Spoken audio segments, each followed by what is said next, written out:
right, good evening, everybody. I'm going to call the September 23rd, 2021 Madison County Board of Education meeting to order. Welcome all of you that are here and those who are watching by Facebook and YouTube. Just a quick reminder, we have had our agenda items for a little over a week. We've got a lot of budget stuff and lots of different things going on tonight, so we've had an opportunity to review all of that information and ask whatever questions we need to. So we'll move right along. Mrs. Burford, would you mind to read our vision for us? Absolutely. Madison County Schools, in partnership with the community, strives to equip educators and students with the skills to lead by example, develop and speak with a unique voice, and explore their academic curiosity to make a positive impact on our community and world. All right, wonderful. Thank you very much. And we don't have any audience comments regarding our agenda? No audience comments. All right. The item on our agenda is to approve our minutes.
Furniture, and then of course some furniture for the guidance counselor, administration, nurse, front desk, and then in the front lobby as well.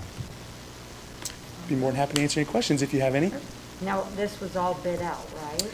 I don't know if I quite use the word bid. We went to some of our approved vendors, either ones that you all, Madison County Schools, has done, or through our co-op. I sent it out, and I had 5 submit quotes. So they're all bid companies, but 5 submit quotes, and they were Action Business Suppliers was the lowest. We did negotiate on a couple items that were lower with another vendor that they were willing to match. Anybody else have any other questions? And if I understand correctly, so basically our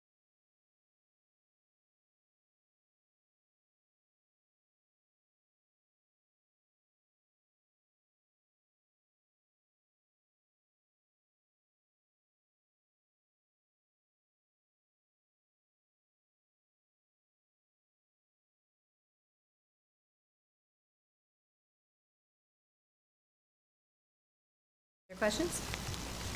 All right, so I need a motion to approve the furniture purchase from Action Business Suppliers in the amount of $158,417, and the furniture is for our Ignite Academy North Campus. So moved. All right, we have a motion by Mrs. Brock. Do we have a second? Second. And a second by Mrs. Burford. All those in favor? Aye. Perfect. Thank you, Dr. Rimbaugh. Thank you. All right. And then next on our agenda is to approve the final plans for the baseball and softball projects.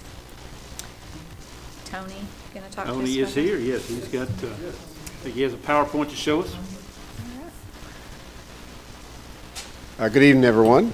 Hey, how are you doing? Good, good.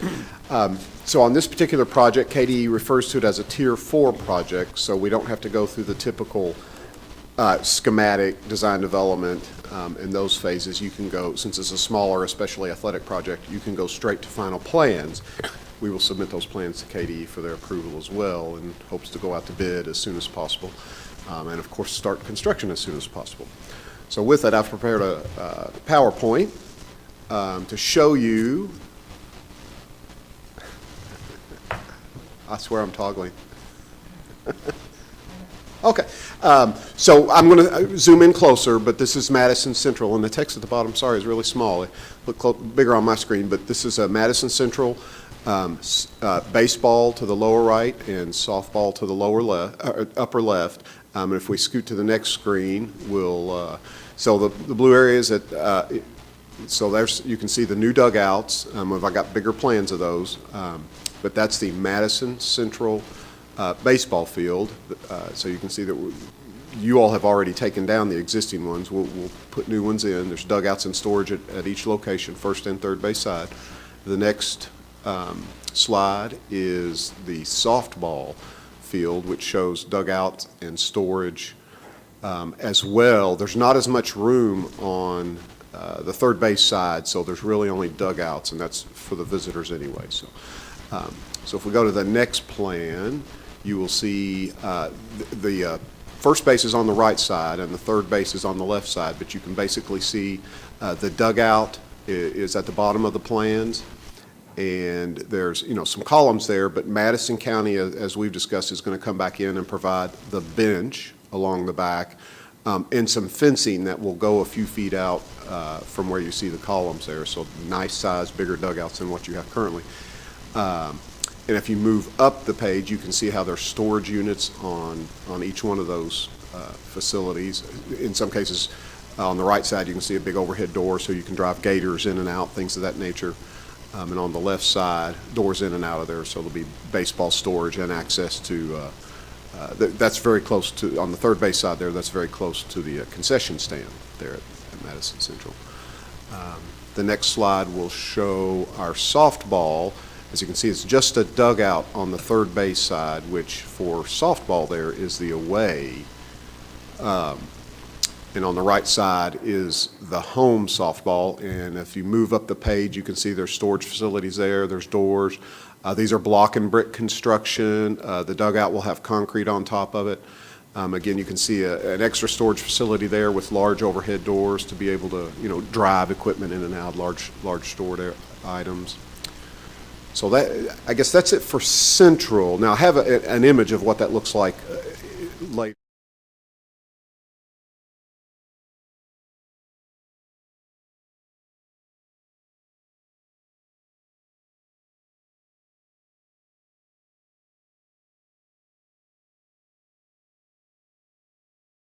Like with a metal roof? Right. Oh, probably, yeah. The difference between metal and shingle, probably not that significant Okay. with a lightning strike, right. It would hit the adjacent lighting poles probably much quicker, Right. yeah. Or the grandstands, for that matter. Yeah. The high metal grandstands there. I'm just thinking about safety. Sure, and I appreciate that. Remind me again, do both the home and the away dugouts have the storage? For both baseball fields, they do.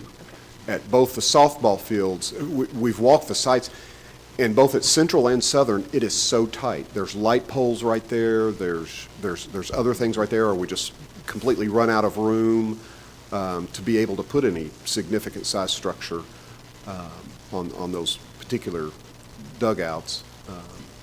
But in both cases, it is the away dugout. It's the visitors. I'm assuming away teams are not going to have access to the storage facilities.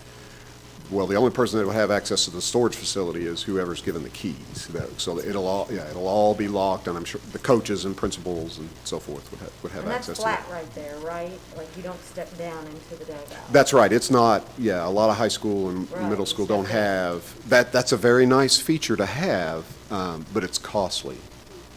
It's costly. And drainage really becomes an issue there, and you have to drain out the bottom of the dugouts, and you have to add It stairs. looked like on the rendering there was a different level, but okay. And that could just be some shadow lines or something, Yes.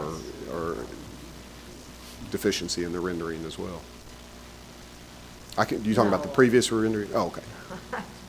It just looked like there was 3 lines that might have been set. Now, if you're talking about back on the plans, those might be Yeah. dimension lines That's what it that is. I almost turned those off.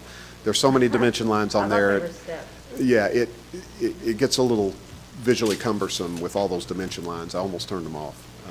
So No. back to the roof, were the coaches, I mean, are we all in agreement that the shingled roof is good, or were we wanting to go ahead and go with the extra expense for the concrete, or?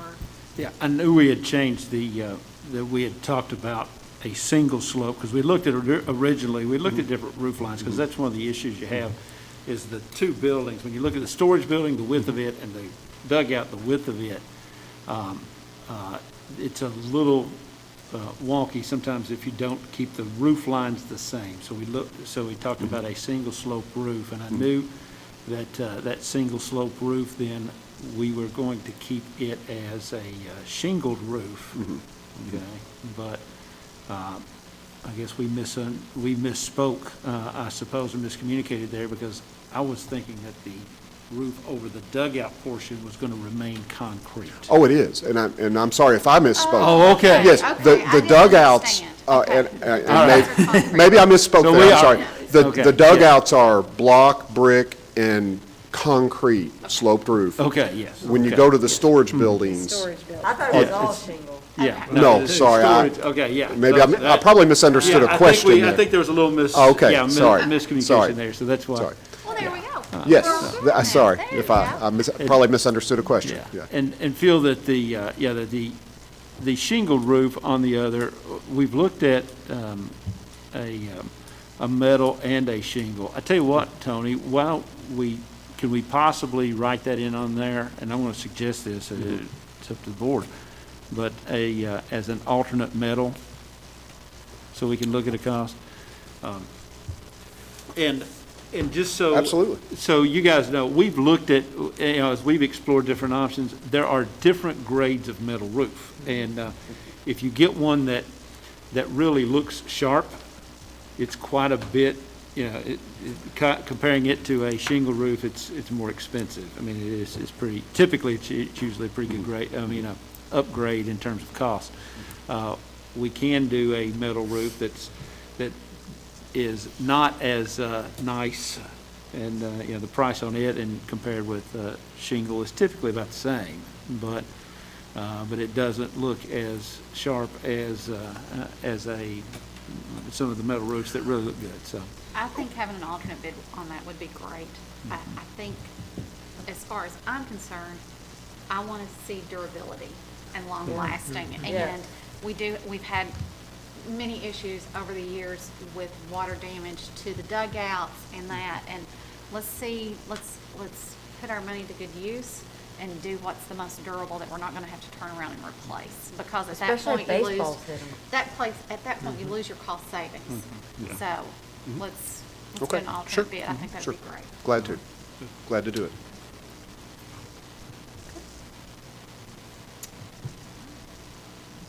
Anything else? And he did point out, and I do want to mention this because you saw that the only difference between Central and Southern on the baseball side is simply the square footage and everything is exactly the same. The only difference is location of the doors. Between softball at Southern and Central, the only difference there is location of doors. The difference between baseball and softball, baseball has storage on both first base and third base. Softball only has it on first base, but it is larger.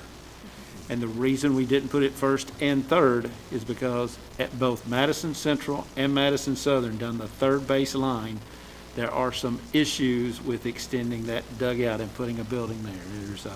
You've got a light pole that would have to be relocated one location at Central, right behind there. The third base runs right up under the bleachers of the football, and so we've got some issues with space on that. So we decided to put both of those the extended storage area on first base rather than third. And I know Tony described that to you and showed it here, but I just wanted to make sure that we pointed it out one more time. Okay. So where are we planning on going in the storage units? What will go in the storage units? Yes. You got a couple of things. First of all, you'll have an area there for players to be able to step in and hang their bags and Yeah. do those kind of Because things. they carry them now. Like I see them at Absolutely, Central yes. walking around with their Yeah, baseball yeah. bats. So we'll have a place for them to hang them because, players have a lot of equipment It's now. almost like a and- locker room Yeah, sort of it's- type. yeah, and then as well, you have a lot of field equipment rakes, you have Diamond Dry, you have Right. the different products that we put on the field, whether it's mound clay or whatever. You have Right, rakes okay. and shovels, and they have a gator and gators and lawnmowers and different things to work on the field. Yeah. Were we doing press boxes too, Tony, or were we just doing dugouts? The only thing that we had partially discussed, well, I should say we discussed, is the press box at Central has some issues with some windows and some of the wood is rotting and things of that nature.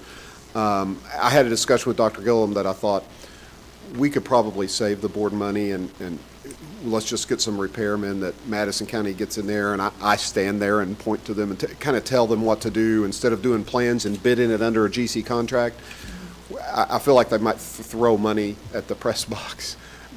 So we're still going to, and it might slow this process down, which you all need to get these dugouts and storage buildings built by February when this other maintenance piece can, Before baseball season. so And just kind of a shout out, didn't you say that Mr. Cash and his team have done all the demolition? yeah, I'm honestly not sure. I know Madison County did it, and I guess that was Mr. Cash and his team. I showed up one day and I don't know that many people know how much money Mr. Cash and his department saved this district by doing Oh, yeah. so many of Oh, those yeah. types of projects ourselves without having to hire Yeah. contractors to do it. So thank him Yeah. and his team for all of that. and I'm sure he will be involved in this press box that we're talking about. But now that's the only place we talked about any press box issues at any of them. Okay. Anybody else have any more questions? Okay, so we're just basically going to approve these final plans so we can get this put out to bid. Okay, all right, so I need a motion to approve the final plans for Madison Central and Madison Southern baseball and softball projects as presented. So moved. All right, we have a motion by Mr. Rutherford. Do we have a second? I'll second. And a second by Mrs. Brock. All those in favor? Aye. All right, great. Motion carries. Thank you very much. Thank you. Thanks, Tony. All right, and then next up, we have to approve our resolution for additional substitute teacher pay. Dr. Gillum, you want to help us with that? Yes, I will. Be glad to. So what we're recommending, right now, we know that there is we're having a sub shortage. Every district in the state and nation is dealing with some type of substitute shortage. And it comes from a couple of things. One, there's simply not that many people that are available. And then we've had some additional absences due to extended absences due to COVID. And then also our substitutes are impacted by that because some of them get quarantined and we can't have them, we don't have as many of them available. You look at a couple of things with substitutes. Over the years, we've traditionally used a lot of retired teachers. Some of them do not want to work right now because of COVID situations. They're concerned about their personal health. And then college students, a lot of folks who are interested in majoring in education typically sign up and substitute. Well, we know that we've had some impacts there with online courses and so forth. So our sub pool is down, our absences are up. And so in order to try to incentivize that some, recommend offering a $25 additional stipend for work done on Mondays and Fridays. And Mondays and Fridays typically are there's somewhat of an increase in absences on those days, so the need goes up. But also a big thing that impacts our inability to fill some of those is substitutes often want to take off don't want to work on Fridays and Mondays as well. So this hopefully would incentivize them to work on Mondays and Fridays, and therefore help us fill those absences. And then the other part to this would be if a substitute works every day of a pay period, so you're talking about a 10-day pay period, 2-week pay period. If they've worked every day as a sub, we would give them also $25 for the Tuesday, Wednesday, and Thursday as well. So we're hoping that this will incentivize our substitutes to be consistently work. And we're wanting to put this in place until December, or through December, okay?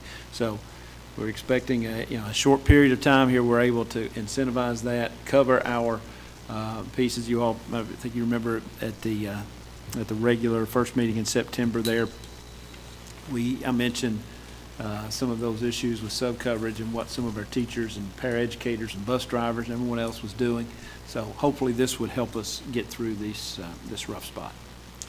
Can we make an effort in December to look at the numbers, and because we're only doing this through the end of December, to see how we stand and see at that point if we need to extend it? Absolutely. Okay. Yeah. Are we using CARES funding or ESSER funding for this? Yes, we would use the ESSER funding. All right. Do we have any other questions? So let me just kind of summarize what the resolution says. So the resolution of the Madison County Board of Education for the duration of the 2021 calendar year includes including defined stipulations addressed in the resolution. And those are all certified and classified substitutes will receive an additional stipend of $25 per day for work performed on Mondays and Fridays, and an additional stipend of $25 per day for work performed on Tuesday, Wednesday, and Thursday if they have worked every day during the pay period. So basically, if you have worked all 10 days of that 2 weeks, we're going to give you $25 extra per day. That's basically what that says. Okay? So I need a motion to approve the resolution for additional subpay as presented. So moved. All right, we have a motion by Mrs. Burford. Do we have a second? I'll second. And a second by Mrs. Brock. All those in favor? Aye. All right, perfect. Motion carries. Thank you very much. And then next we have to talk about the authorizing Dr. Gillum to utilize the temporary remote instruction. You want to tell us about that? Sure. In the recent legislative session, special session, the state legislature passed Senate Bill 1, which gave every district up to 20 days of what they called temporary remote instruction. So it's kind of like NTI, but it's a little different in that for temporary remote instruction, you have the ability to close down just a grade level or just a school. So it gives us a little more flexibility without having to shut the whole district down. So it's actually a good thing. We appreciate the legislature for providing us with that flexibility. But in order to do it, as part of that stipulated in the legislation there, it says the board may authorize the superintendent to utilize that. So I have to get that authorization in order to do that. You know, we have no, don't want to scare anybody, we have no intentions of moving to remote instruction unless we have an issue, but this will allow us to do it with just a class or a grade level. Yep. So, and just to clarify before, we did not have the ability to put everybody on remote after last year. We only had 10 NTI days to use, period. So this gives us some flexibility. So for clarification for Mike, we have 20 days. Does that mean if we close down one 5th grade classroom or one 5th grade level in one school and don't close anything, does that count as one day? A day is a day, and it's cumulative for the district. So if we said 3rd grade at Kirksville, one of our 20, we have 19 left. Okay.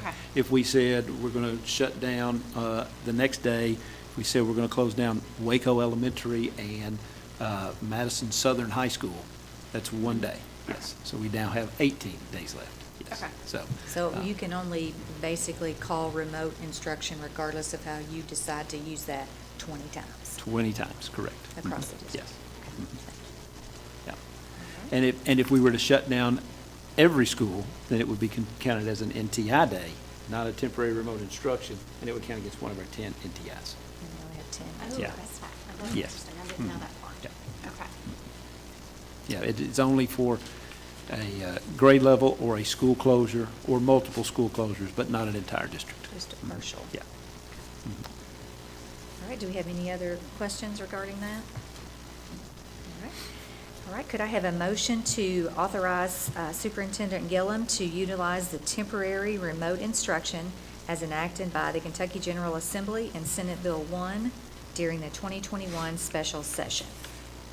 So moved. All right. We have a motion by Mrs. Brock, and we have a second by Mr. Rutherford. All those in favor? Aye.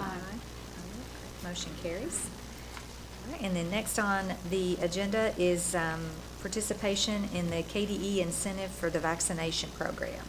Dr. Gillum, you want to? Yes, so Kentucky Department of Education is putting out, they've allocated a large sum of money for districts to be able to provide a $100 incentive for any employee that is vaccinated, okay? And so we have to just approve participation in that. We would make that payment, and then we would get reimbursed. And then KD is encouraging all districts to match that, and I would like to recommend that we do the same, that we do match, but we don't necessarily match for everyone that's considered an employee, because their piece is pretty broad on, because the Kentucky Department of Education is wanting to incentivize vaccinations. And so their definition is pretty broad. I would suggest that we limit our match portion, since we're not getting reimbursed for it, that we limit our match portion to those employees who have worked at least 10 days this current school year. So- And that is by December 1st. All of the other limits would apply. Okay. So KDE is authorizing the $100 vaccination incentive, basically for anyone, any employee, full or part-time, in the district that has worked a day. Okay. And then our match would be any full or part-time employee, including our substitutes, Yes. that have worked at least 10 days in the district. Correct. And what do they have to, what is going to be required of them if we approve this? What are they going to have to do to get? By December 1st, they would have to provide us with proof that they are vaccinated. So the majority of our people took advantage of that are vaccinated, took advantage of our vaccination program whenever we offered it it was February and March were the 2 dates that we did our vaccinations for the Moderna vaccine. So most of our people were vaccinated through that. So we have that list, so that anyone that was vaccinated outside of that window that we would not have, they would just simply need to provide us with proof of their vaccination. And are we using ESSER funds again for the match? Yes. ESSER funds for the match, and KDE will reimburse on the first part. Do we have any other questions on the incentive? No? Okay.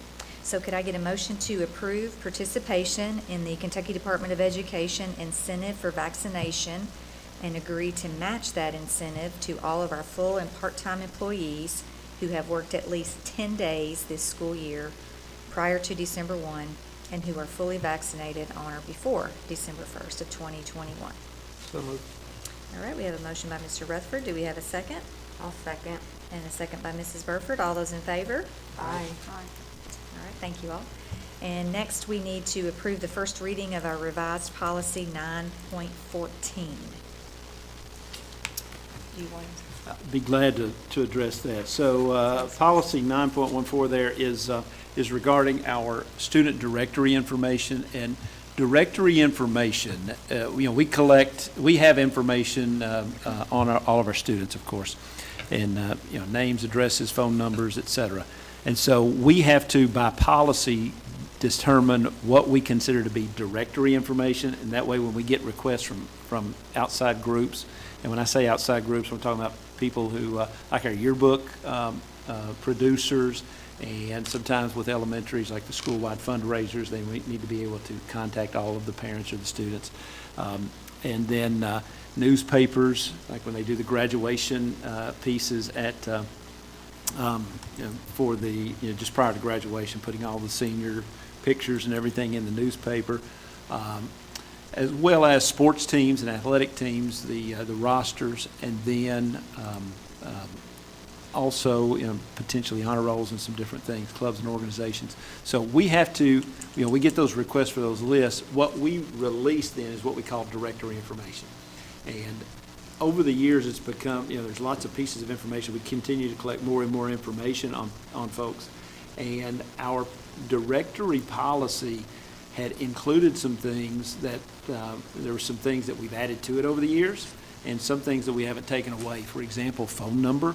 At one time, a phone number was a pretty good piece of directory information because people had home phones and people would call, and there wasn't a whole lot of abuse of that. But now your phone number, in most cases, is a cell phone. And that cell phone is, it's a little different type of piece of information. So we're wanting to restrict and limit with this policy our, really it's time for us just to kind of look at that information and redefine it. So you can see the definition here with the policy, and my computer shut down, so or it closed out that piece, so I don't have it directly in front of me. But basically, what we're limiting it to is your considering directory information will be your school picture, your name, and your grade level. And then if you're participating in a sports team, that's stuff that would normally appear on the roster. Your uniform number, potentially your height, weight, grade classification there. And then any statistics that might be generated from that participation in that athletic team. And then as well your school email address. But beyond that, nothing else. All of those other things we would limit and restrict. We would no longer provide. So, and then there's always the option for people to opt out of that. We're just trying to clarify and more specifically clarify and define our directory information, update it, and then, and again, if people want to restrict that, they can always request that that be restricted. Well, I appreciate that. I think we're trying to be a little bit more prudent with personal Mm-hmm. information. Yes. And I appreciate that very much. I remember the day where we could check what we wanted it to say on the parent forms. Well, and if you'll remember, as you check that, there's a long list of things. Right. And so, and it's really difficult for our schools to keep up with, do you want this, do you want that? And even more important, it's confusing to parents. Because you look at that and you say, well, no, I don't want that released. Well, understand that if you don't want that released, first of all, we're not out here selling it on the internet. But if you choose that you don't want that released, well, then your student would not be able to be in the yearbook, or your student may not be able to be in the newspaper whenever they're recognizing seniors. So I think this change in policy more clearly defines and articulates what it is that we're trying to do.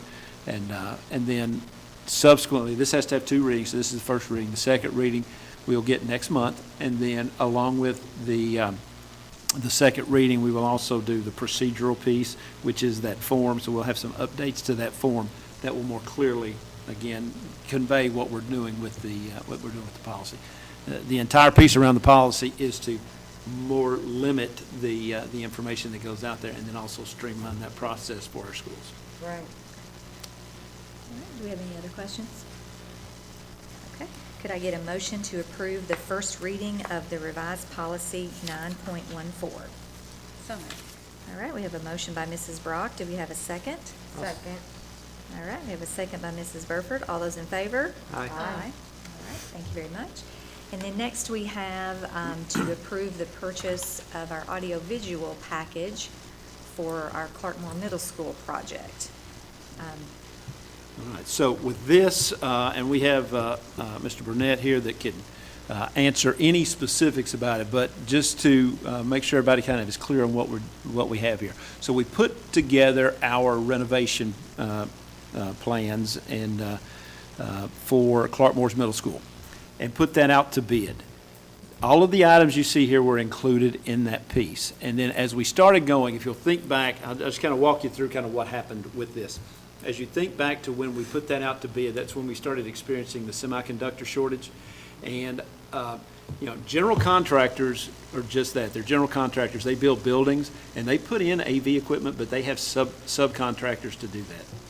So as we were going through that bid process and talking with Tony and our architect and Mr. Cash, and as they talked with some of the general contractors that were asking questions and so forth, what we found is because of that semiconductor shortage and as well some other supply chain issues, they were having, our general contractors were having a difficult time securing adequate and appropriate bids for that sub-package of the AV equipment. So what we decided to do at that point was we did an addendum to the bid package and had that pulled out as an alternate because we were concerned that those prices may come in too high. So when we did, those prices came in and they were all, every one of them was in excess of $1 million. And that wasn't the fault of the general contractors. It was they didn't have real good quality bids from subcontractors because of some of those issues that were happening at that time. So And as we talked with, we pulled that out as an alternate bid.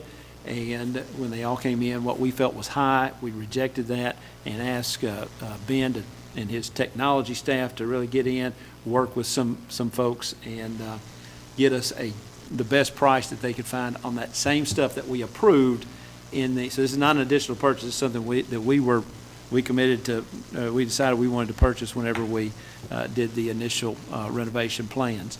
So, and I appreciate Ben working through that. And talking about the timepiece, we're just now getting the bid prices back, and he started working on that back when we did that bid several months ago. So that's why the contract's so difficult going back, because they just needed more time. And so this allowed us to do that, and Ben worked to get a good price on that, so we appreciate that. But questions you have on any of the pieces? Ben, do you want to say anything general, and then see if they have questions? Sure. So just for your information, what that gets us is that gets us classroom audio in every room. That gets us 75-inch interactive displays. That's a little bit bigger than what we have in here. It gets us an entire presentation system in the cafeteria, some digital signage in the lobby, and so it takes care of all that. Plus, it is installation by a team of professionals. My guys could do it. However, these guys can do it, and it will look amazing, and it will work amazing, and it'll be much better. And so that is everything that package gets us, just in a nutshell. And so, yeah, if you have any questions, just let me know. Does it include the phone systems? It does not. Phone system is it's a district-wide piece. Okay. Yeah, All right. and so, Well, we appreciate your work, because it looks like you've saved us about $660,000. Yeah, just a little bit. maybe a little more, maybe. Yeah, right, Yeah. right around that. I think that's important to point out. Our original bids for this were $1 million, and you were able to secure the same stuff for $385,000. So Appreciate that's amazing. We talked about, was it last meeting, something about the clock system? Is this part of that, or that's separate? This clock system, I think, is separate on this one. It Yes. is, yes. Yes, We but did this that does last include the PA speakers and so forth? It does. So clock system, that is a separate thing only because, well, actually on this one, we will use the same clock system as we would, or as they already have, rather. Right. Yeah. And it's important to note, too, this stuff was all a part of our original. Yeah. This isn't anything additional. It's just some significant savings. Yes, ma'am. Which we Significant. always Yes. appreciate that. Yeah. Yeah, significant, $600,000 is significant. Okay, do we have any other questions for Ben? Okay, all right. Could I get a motion to approve the purchase of the audiovisual package from ADT Commercial for our Clarkmore Middle School renovation project in the total of $384,656.22? So moved. All right, we have a motion by Mrs. Brock. Do we have a second? Second. And a second by Mr. Rutherford. All those in favor? Aye. All right, motion carries. And next on our agenda is Mr. Woods going to talk to us about our working budget. Good evening. Hello, hello. Give me just a second here to get all my things laid out. All right. I first want to say thank you to my staff very much. This has been a rather hectic season budgeting, and they've been so gracious to take care of everything, so I have not had to really focus on a lot of things that probably needed some of my attention, but they were able to take care of them for me. So I really appreciate that. Nina has done a fabulous job, as always, helping me with this budget, providing me a lot of documentation, and in fact, she worked on our Fund 2 and our food service for me, so I couldn't do it without her or the rest of my staff, so I always want to thank them for the time they allow me for this. I will start with, I gave you a little section of notes. I'd like to just start with those, kind of go over some of the items with the working budget before we actually dive into the budget itself. So the working budget is, the seat base in it is $4,000. That's been that number for a couple of years now, and that's our funding for seat per AADA. This budget is based off of our 18-19 numbers, which is what the state is using still. They decided to use those numbers through the pandemic. We have the option to request some different numbers, but right now it looks like 18-19 is probably it's probably a decent year for us to hang on to. I was in a webinar earlier today. If we choose different numbers, one of the other years since then, where we've had reduced transportation, it could really adversely affect our transportation funding and end up actually costing us money. We might gain some AADA for growth to get a little more funding there, but the offset, we may lose more money because we haven't run buses as many days in those other years. So the virtual days actually cost you because in transportation funding. So right now, it looks like the 18-19 year is probably our best bet and a good number to budget off of. So our AADA for this budget is $10,210.065. That is minus the model laboratory kids that were in our numbers for that year. That was the final year with them, full year with them. And it does have a slight increase in those numbers for the full-day kindergarten. Yeah, So they did. go ahead and include. They did include those students to Okay. that number. They just took our kindergartners for that year, made them whole so that they're in our numbers. You read my mind. That was my question. So this budget does take into effect our increase in property tax revenue. It's not much of an increase. It's actually stagnant, but it's more of an increase in the assessments that caused that. As you remember, you all did approve a lower tax rate this year to help offset some of the assessments that people were realizing as the PVA went out and reassessed a big section of our county. So the board did choose to actually lower rates this year. And that rate is just to keep us stable as to where we have been. Motor vehicle taxes budgeted are the same as our tentative. We did a pretty good job kind of estimating those back in May when we did our tentative. I did budget the tax revenue in this a little conservative at 96%. Collection rate, our 10-year average is 97. We hover right around in there. We did have a really high year last year of collecting some of our past due accounts and everything, so it kind of offset. Usually when you have that, you drop a little bit in the next year. So I'm going into this with a 96% collection rate. We can adjust that. You'll see the working budget again in January and again in May. So you get to see this thing. This is the third time you've seen this budget. So 96%, that I feel comfortable with that going into where we're at. We've been in the pandemic. I think it's a really good number. It gives us a stable base.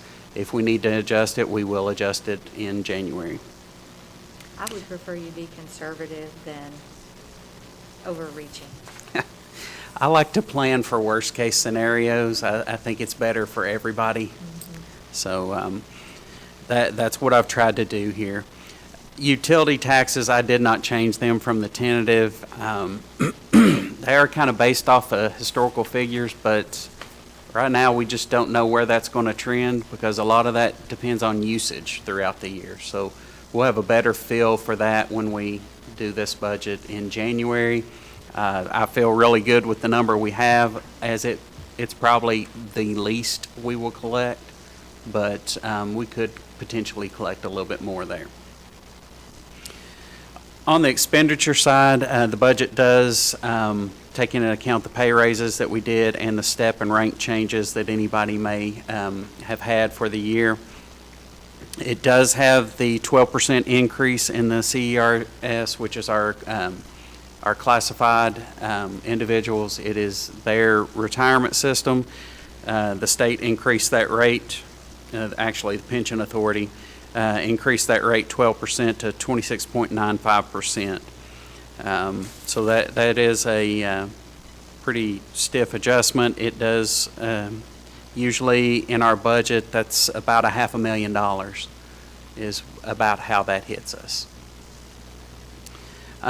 No additional staffing beyond allocation in this, in our, for our schools. The 10 buses that we have to have every year to keep our fleet running, we do have those budgeted. We are not using any capital funds, not projecting to do any capital funds requests to cover general fund expenditures. However, you will notice there is a dip in the contingency to make this budget balance. It's just what it takes. We increased our contingency a little bit this last year with some funds in preparation for things like that. We were looking forward for the next couple of years to try and prepare for things such as that. Additional considerations we always talk about, you can see how much an additional staff person would cost, teacher or paraeducator. Like I said, how does the pandemic continue to affect tax rates? We just don't know yet. We've done okay so far. We've kept kind of on our 10-year average, but the longer this pandemic goes on, it could hit us in collections. The future funding of full-day kindergarten, I noticed there was a pre-filed bill just this week to add that permanently, hopefully. But as of right now, the full-day kindergarten is for this school year only. So that funding is for this school year only.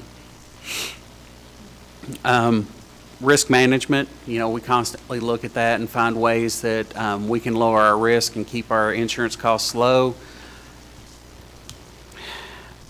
With pandemics and things you pay out and everything, insurance companies have to raise rates at times.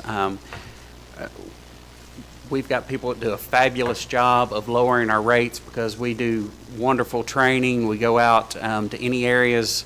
We have reviews done. We look at things. We look for things that can save us money in that area. But it's always a possibility of having increases there. Also in that, you have to look at sometimes if you have people leave the market and you don't have as big of a market to purchase your products from, you could see increases. So we have to be mindful of that. Fuel costs, we have no idea what fuel costs are going to do. Thankfully, we're riding on a bid that helps us keep those lower than what you see at the pump. Always keep in mind if we have to use contingency funds, you know, that's a one-time pot of money. As you use it, it doesn't replenish itself. So impact of any reductions from federal programs, impact of any further pension reform. We're getting ready to open some career centers, so we will have some increased staffing from that. Future impact of the end of the Csep MOA that we have, where they lease our buses. We've got to be mindful of that as they destroy the chemical weapons. That's a $285,000 hit to our budget. How do we fund safety requirements of the School Safety and Resiliency Act if they mandate those? There are some of those items, some of those metrics they put in there they haven't mandated. They've made requirements. Should they ever come back and make them mandates, we have to look at how we're going to fund them if the state doesn't give us funds for those. As always, future increases in for salaries and other things. How do we generate more revenue as a district? And then how can we continue to provide the same level of services if we have reduced funding? That's our number one goal. If we do have reduced funding, Madison County's always been right there finding ways to not cut services to children. So it's been a really good over the years, and it's something that I'm really proud of our school system for, is because we make sure that kids still receive the same level no matter what happens with our funding. So from there, I'll jump into the budget. I've got some notes through here. I know you all have had it for a while to look at. You may have questions. Please stop me or jump ahead.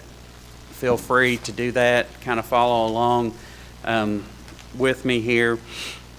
We'll start on page 1 of your budget copy. You'll notice that this is the working budget only, so you have 3 columns on here. You have the prior 2 fiscal years to look at as compared to your working budget. And am I good to click? Okay. I'll tell you what page we're on. How about that? Thank you.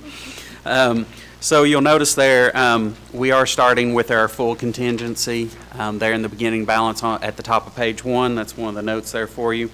I've got notes down through there. You look at our property taxes. We have increased those in the budget. The total increase there with that rate is about $868,000. It's just a flip around of funds. Motor vehicle tax, we already talked about. We kept the same as the tentative budget. Utility tax, same thing. Like I said, it's likely to be higher. You can see how it compares to prior years, but that's all based on usage, so we'll have a better trend as we go. That's a good solid number going into this part of the working budget. On over to page 2, just a quick note. The only thing there is amended property tax, and if you look, we budgeted $100,000. It's been anywhere from 101 to 205 this past year. Those are due to state audits. We consistently hang around that 100,000 mark, but those are state audits that are done, and they decide that people didn't pay enough. That's where we get those funds from. Jumping to page 3, the interest on investments.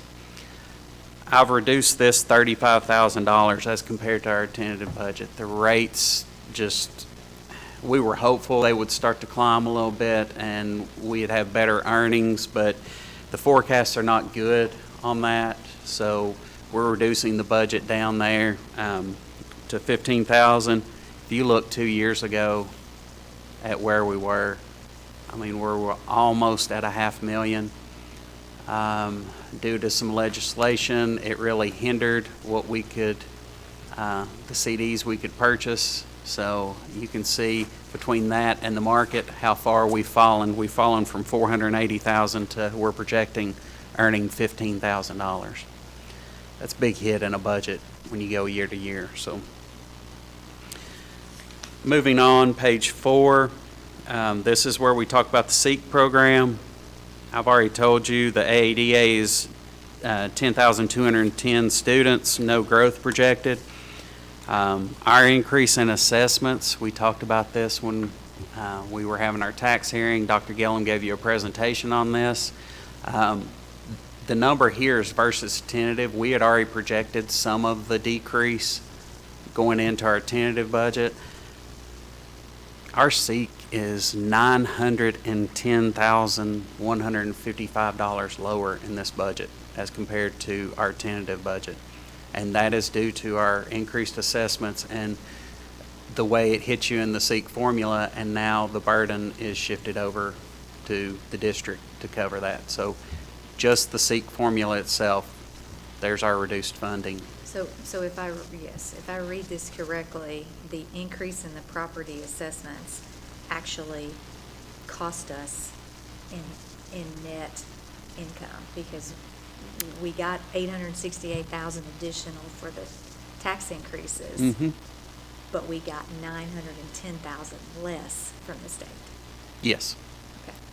It's actually, I think, more than that. It's more than that, but the 910 is from his tentative budget. from the tentative, we'd already projected a portion More of than that that. reduction I just think when we it's- did tentative. I think it's important for people to realize, I think a lot of people have the misnomer that when property taxes increase, we make all kinds of money. Yeah. And it actually costs us money when Yes. that happens, because the state gives us less. So, And also there, I would point out, I think, as you look at that, if you look at our SEEK projection for, that's in the budget, if you go back 2 years, it was 41, then it dropped to 37. But the reason it dropped to 37 is we actually received, they had actually allocated us more than that. Probably, I'm going to guess it was probably around a little over 40 million in SEEK revenue. It dropped to 37.3 because if you'll recall, they took some money out of SEEK and gave us the other, so they replaced that seek. So that artificially deflated that seek from last year. But if you looked at that over a 3-year trend with the actual dollars in there that we did get, we just in a different pot rather than a seek. If you looked at that, you would see that continuous trend down in seek. So just because this number here is a couple million more, it's not really a couple million more when you add in what they had. It was done. $2.6 million. Yeah. So actually, in total, we're less than the prior year when you add that back in. All they did was they took SEEK funding from us and gave us federal dollars, so it doesn't show up in this category. It was $2.6 million. And it lowers the starting point for next time. So, really, that's 39.9. So when you compare year to year, we went from 41, 39.9 to 39.3 for this year. And that's with us getting additional funding for full-day kindergarten. So you start running the numbers on that, that looks like, oh, that's only 600,000. It's actually quite a bit more than that because we got full-year kindergarten funding. It's well over $1 million difference when you take that out. That's a big hit. So, but yes, you are correct that when our assessments go up, people don't realize how adversely, if they gain too much, how adversely it does affect our state funding. And in this case, yes, we have lost more money than we're bringing in taxes. So, if you move down the page there just a little bit, one of the items I want to show you, the one that says NBC salary supplement, that's our national board certified teachers. This is another thing I just want to point out because very few people realize this. We have to bill that. The state says we have to pay those people $2,000 for having that cert. It's a requirement. Last year we billed the state $64,000. There's not enough money in the state's pot for that. We got $40,000 reimbursed. That's general fund picks up that difference. So there's additional little things all throughout a budget that when you start looking at it that we have to try and find ways to make up those items. We get really thrifty and we buy necessities, that's for sure. Page 5. Just want to point out there down towards the top of the page, in case you looked at that note and you said reduced due to vacancy. That is our junior ROTC program, and that's their portion that we're reimbursed from either Air Force or Army, and we have a vacancy at Madison Southern, so I'm projecting that to be down until we get that filled.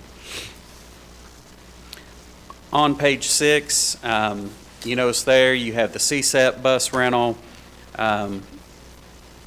You have the Medicaid. I did not move this Medicaid number. I know it's quite a bit lower.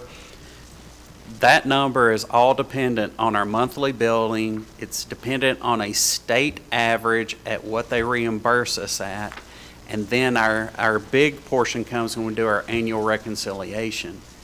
So, it can fluctuate quite a bit. If the state average on reimbursement is a lot higher, because say a Jefferson County or a Fayette County kind of overinflated what you get reimbursed up front, then we could get a lot less on the backside, which actually could lower that. So tried to be kind of conservative again with that number. So that's why there's a difference there. Some districts, we have a great team that handles Medicaid billing. Some districts pay back money when they do their annual reconciliation. We don't pay back money, so that's really good. On down at the bottom of the page, the indirect cost transfers. You can see that's quite a bit higher, but that's from the ESSER funds. We are charging indirect on those, so we can use it to take care of some of our extra expenditures in the district, and that's an estimate. it's earned based on usage, so we kind of think that's where it's going to hit. We estimated this year if we spend everything that we kind of have divided out over the years, it's about 1.3 million. So we're using that to help offset some of the loss that we've had throughout the budget. So that's all of the revenues. Any questions on revenues? All right, we'll jump over to page 8. So I did have, where have I offset what little bit of funds I've had to move and maneuver through there. The offset is mainly in salary and fringe.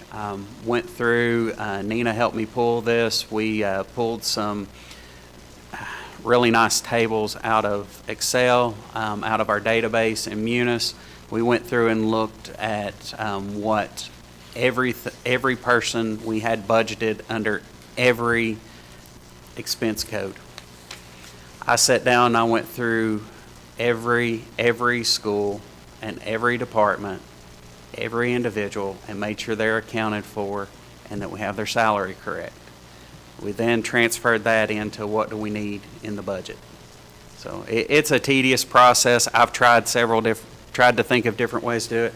There's no good way to do it. I sit down and it's usually about a week of me just sitting there. Also, while we're doing that, I'm writing out coding changes that have to be made in the system for my payroll staff to go through, and that team does a really good job going through and getting everybody coded correctly. So it's a team approach, really. Yes, there's a lot to it, and they're doing all of this while helping hire people.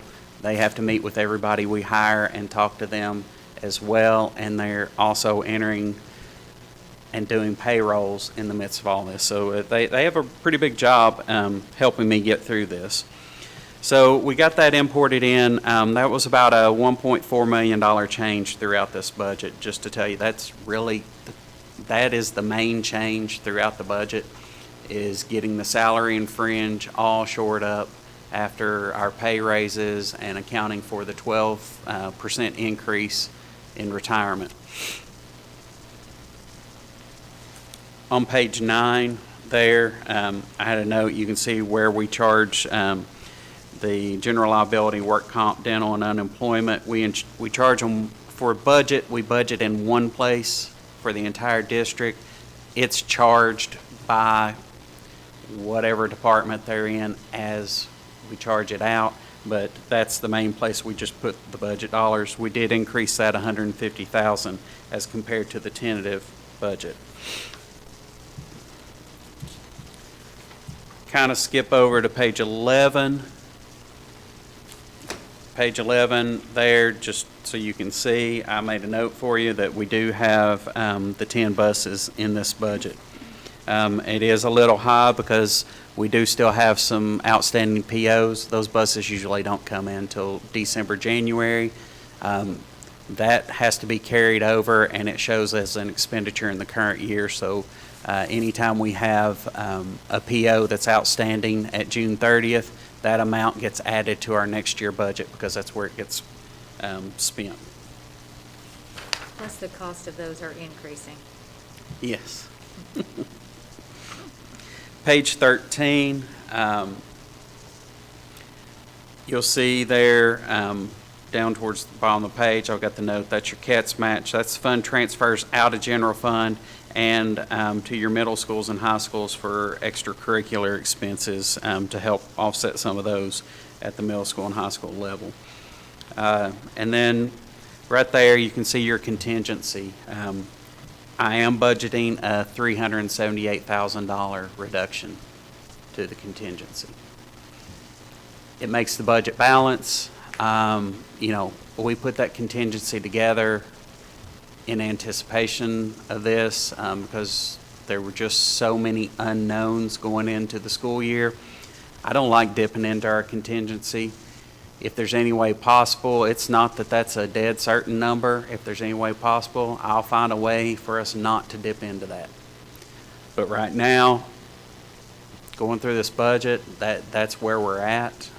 If we have some things like the Medicaid hire, the utility tax trending better, then I can adjust those in January, and hopefully I have better numbers for you to tell you that we're not going to use contingency at all. So, which goes back to what we talked about before. Our SEEK got cut more than what we got in taxes, tax revenue, and we're dipping into contingency to offset that. That's just kind of the facts of it. Any questions on general fund? Just have a few other notes. There on page 14, I did itemize out that so you can see how it rolls down to our contingency. Page 15 starts our special revenue. This, for the working budget, it only pulls in current year grant numbers.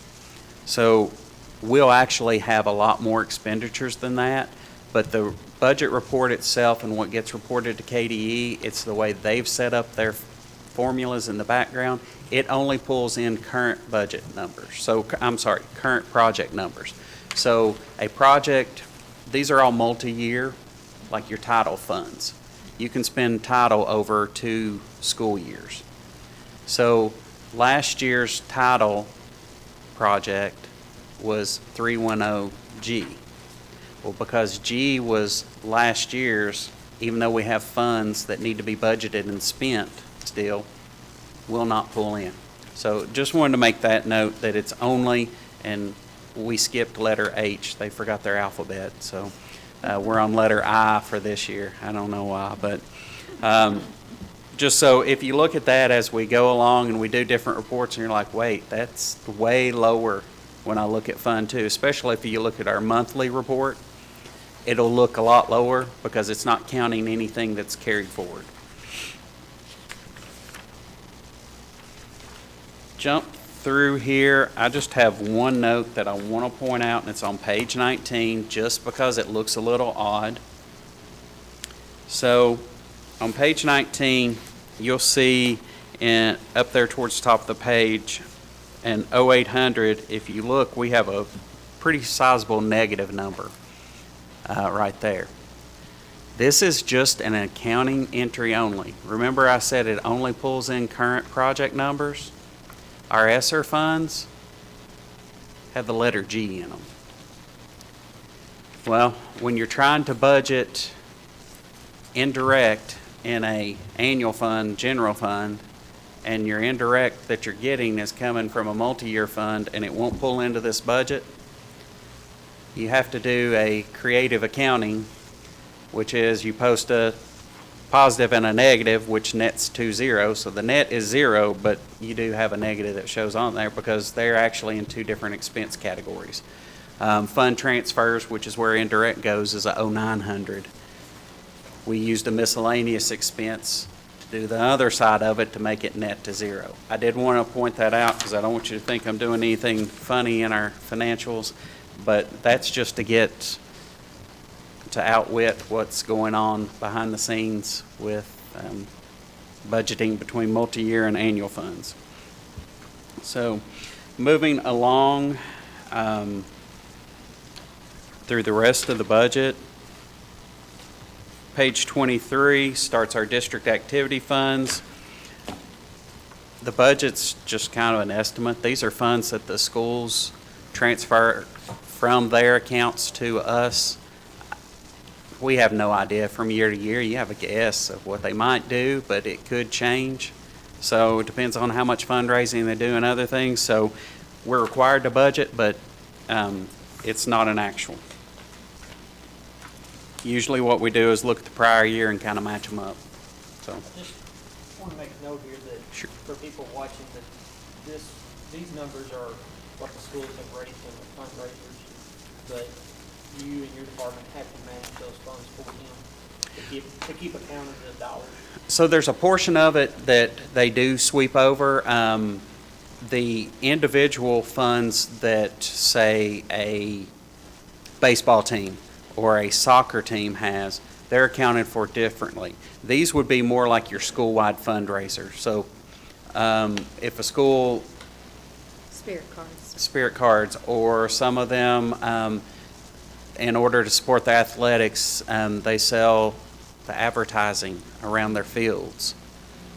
They transfer that money over to here to be held in accounts here for them to be able to make operational purchases or other things for students, because under Red Book, there's operational pieces that they cannot purchase, but they're moved over and we manage them and help them. They still send over everything just like they're spending their Section 6 or their title.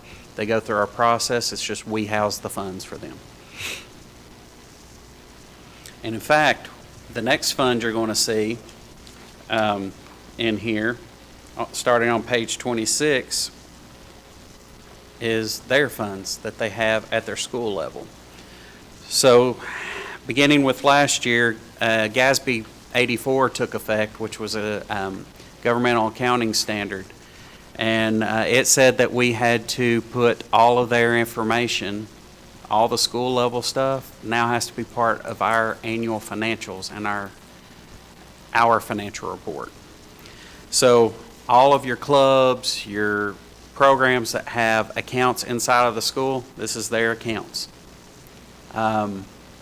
There's no good way to do this. I sit down and these are manual entries that I sat down and I put into and made sure it balanced. So, because we will be audited on these numbers. We're not required to budget for them, but we are required, you'll see that's why we have actuals. Last year's the first year requirement of this.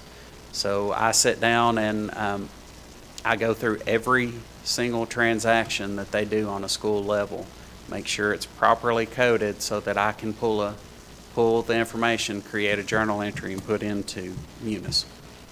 So that was a new requirement for last year. It's a little time consuming. But so both sets now, so what students do not directly raise is district activity. Fund 25 is what students actually directly raise. So they're both now accounted for in our financials. Skipping along, I'll take us to page 30. Just a note on here, this is our capital outlay funds that were required. It's $100 per ADA. It's noted in the SEEK formula. It's taken out of our SEEK automatically to be put into capital funds. It's adjusted to our actual for the year. That's really all about that. It's restricted funds for building purposes only. Jumping to page 33. So this is our FSPK. We sometimes call them our nickels. Again, restricted building funds. Part of this is out of our tax. So really 16 cents, that's about 17 when it's all rounded, about 17 cents of our tax rate automatically off the top has to go here. It's required. So what I wanted to point out here is our portion of taxes here. It's an increase of $355, which means that's less money we had in general fund as compared to tentative. So that's another reason why we have less funds. When you start doing that, that $355 is about what we talked about. We're dipping into our contingency, but we had to put it in these reserve funds that were required to reserve it. On page 34, I did lower the investments interest. We talked about that already. But one of the interesting pieces I wanted to point out here too, the state does some matching pieces, and it's based off of a formula and assessments and other things. And Dr. Gillum actually spoke about this as well during the tax hearing.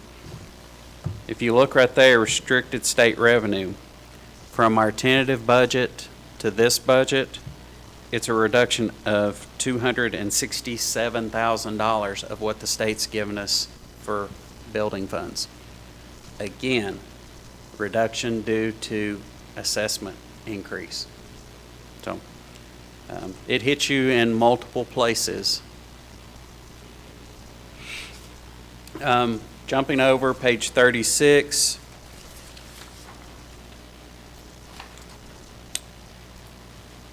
That is our fund transfer out of FSPK. That's how we make our debt service payments.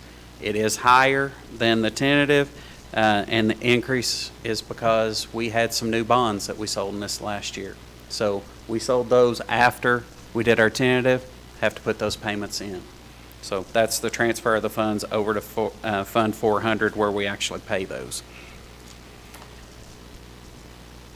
That's all the notes that I have for the budget. I'll open it up for you all for any questions. We definitely appreciate you and your staff. This is huge and must take an enormous amount of time, and the amount of detail that you all give this is to be commended. We definitely appreciate it. Thank you. Absolutely. And we appreciate the one page too, because that gives us exactly what we, Sure. Budget cliff notes. Yes. Thank you. The cliff notes. You gotta have the cliff notes. Budget. exactly what we need. Because this document is 56 pages long. That is your summary document, yes. I actually have the official budget. It's longer. Yeah, it's It's a book. it's 300 pages.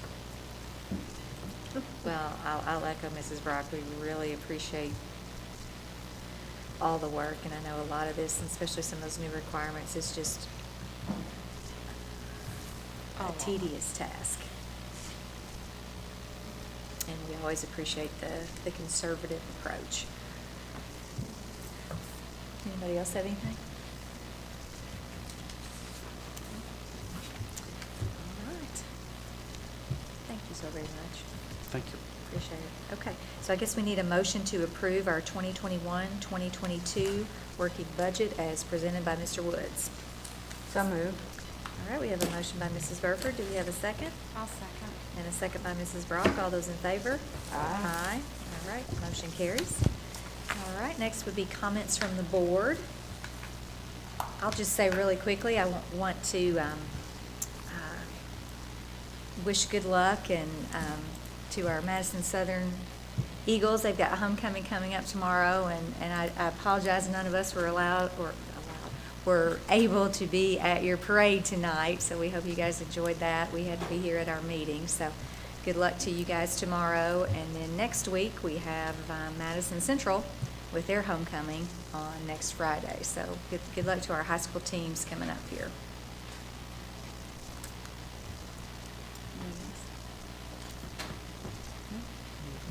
Okay, all right, well, do we have a motion to adjourn? So moved. All right, we have a motion by Mr. Rutherford. Do we have a second? I'll second. And a second by Mrs. Brock. All those in favor? Aye. Perfect. Motion carries. We are adjourned.